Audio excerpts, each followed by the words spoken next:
Late 1967, the Mekong Delta south of Saigon. You are moving with Army infantry through flooded paddies and canal banks where your skin stays wet for days, and every scratch has a chance to turn into a medical evacuation.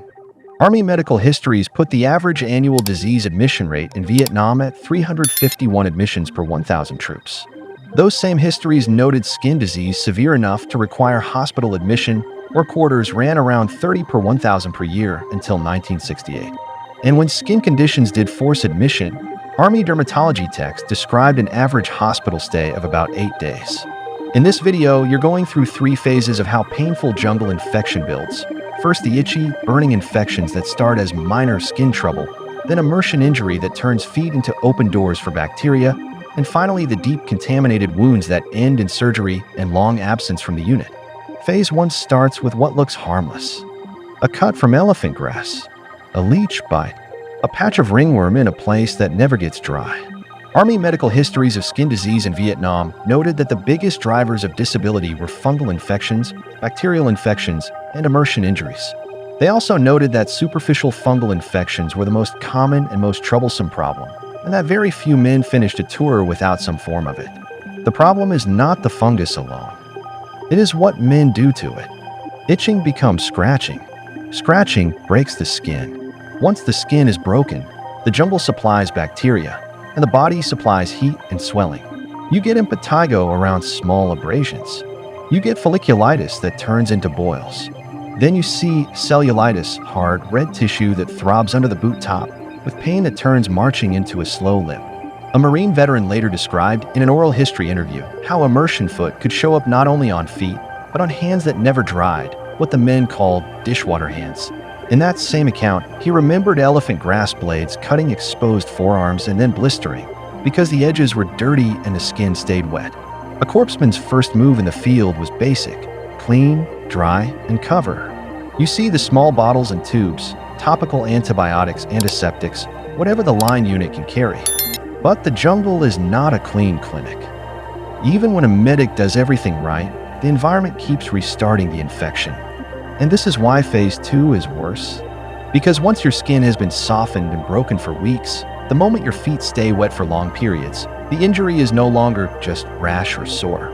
It becomes mechanical failure of the foot. Phase 2 is immersion injury, what many soldiers simply call jungle rot or immersion foot. It is one of the most punishing experiences a rifleman can have without being shot. Warm water, constant friction, and boots that never truly dry. The skin turns white and swollen. Blisters rise and then break. The surface peels. Cracks open in at the heel and between toes. Every step drives bacteria into soft tissue. This is where pain changes from irritation to a steady, deep ache that can make a man reluctant to put his foot down. Army preventive medicine and dermatology accounts from the war emphasized that limiting continuous wet exposure mattered. During the Vietnam conflict, one Army medical author later described persuading the commander of the 2nd Brigade, 1st Infantry Division to purchase 5,000 pairs of rubber shower thongs. The idea was simple: get men out of wet boots fast and let feet air out. That same account tied prevention to time, recommending that continuous wet exposure be kept to no more than 72 hours when it was possible. Army medical histories also noted that after 1968, a prophylactic program drove a drop in serious skin disease rates to about 20 per 1,000 per year, proof that command attention could change outcomes. But prevention did not always fit the map. A 9th Infantry Division veteran later told an interviewer that in the Delta, they try not to stay in the field too long because jungle rot would set in from constant immersion. He described ringworms spreading over bodies, and he remembered how an open sore could turn into an ulcer that stayed raw and bleeding in that humidity. This is the phase where the medic's work turns from nuisance control to manpower conservation. Because once a man cannot walk, he is not just uncomfortable. He is no longer an effective rifleman, and he becomes a burden the platoon must carry, guard, and evacuate. And this is why Phase 3 is worse. Because after weeks of softened skin, cracked feet, and chronic infection, the next injury does not stay superficial. It goes deep, and it goes dirty. Phase 3 is the contaminated puncture and the deep infection that follows, often painful enough to require surgery, antibiotics, and time far from the unit. In Vietnam, one of the signature mechanisms was the punji stick trap. Surgical and medical summaries describe punji sticks as sharpened wooden stakes placed in the soil and contaminated with fecal material. They were designed to injure legs and feet, exactly where immersion injury had already weakened the body's defenses.